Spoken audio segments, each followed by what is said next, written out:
Okay, so it might be easier for me to demonstrate with this, although it could be harder. So you start with the pointy on G, and you go over halfway, and then you're gonna make a mark. So you make a mark here, and then you can make a mark there. And you don't change the length, and then you do the same thing on the other side because you want these to intersect. So where the arcs intersect, when two lines intersect, it creates a point. So immediately when you have intersections, you should label your points, and you label them with a capital letter. So now that you have these 2 points labeled, you take a straight edge. I don't have a straight edge. Here's a straight edge. You take your straight edge,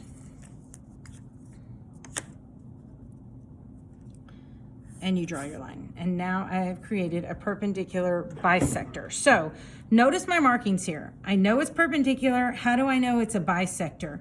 Then I make these marks, because a bisector means it's cutting it in half. And I'm gonna name a new point, because when this intersected, it named a new point.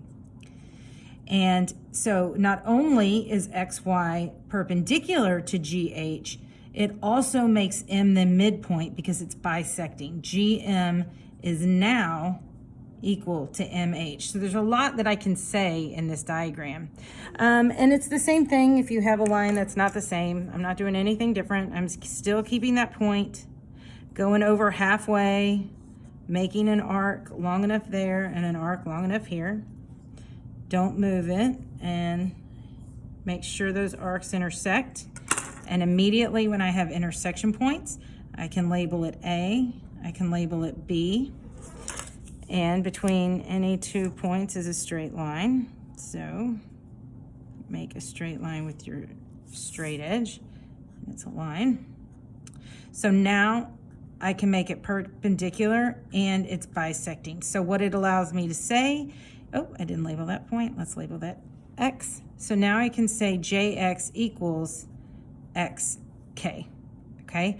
So not only is it perpendicular, it's also bisecting. So that's type 1, which is a perpendicular bisector.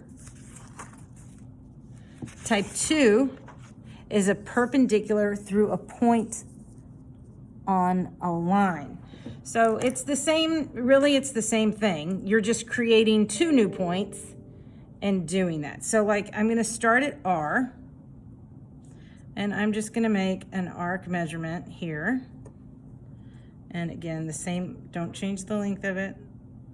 And I make an arc segment there. And again, immediately I go over and I name these points. I'm gonna name it A and B. And here we do just what we did with our last one. You can go a little bit over, you know, just like we did the last one from that point. And then so I widened it a little bit, and then I created this, let's call it X. And then I draw my point and my line, and it is now perpendicular. It's not bisecting line A, it's just perpendicular to line A. And again, it's the same thing over on R, so you can create from R, I can make an arc here, not changing the length, and I make an arc here. Okay, now that I've made those 2 arcs, I'm gonna label these points. I'm gonna call them A and I'm gonna call them B. And I do what I did before. I'm gonna lengthen that over half of R. So I want it over that. So now I just create an arc there and an arc there, and I do the same thing on the other side. So stay. So intersecting there and intersecting there. And once they intersect, I immediately name those points, and I'll just label them my initials, MH. And I draw my straight line. It's gonna hit all 3 of those points. Bam, bam, bam. And now it is perpendicular, okay? So those are type 1. So again, perpendicular bisector, notice the markings I can make and what I can say. And then type 2, I did the same thing, I just made them perpendicular, but nothing's bisecting the line. So that's type 1 and type 2. I'll make another video for the next ones.